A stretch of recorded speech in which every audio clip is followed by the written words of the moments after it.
झालं तुला फुगायला? अगं सांग ना जानू काय झालं तुला फुगायला? काल कशाला गेलता सांग तुम्ही पोरगी बघायला? काल कशाला गेलता सांग तुम्ही पोरगी बघायला?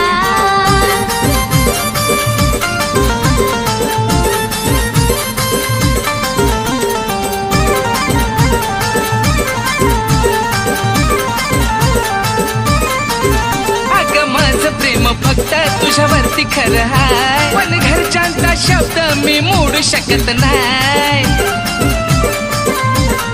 हो घरच्यांना सांगून टाकाला बहुत कशा पाय, खरं बोलल्यावरती आपला जीव घेतील काय? अगं त्याच विचारानं काळीज लागलं डगमगायला, त्याच विचारानं काळीज लागलं डगमगायला.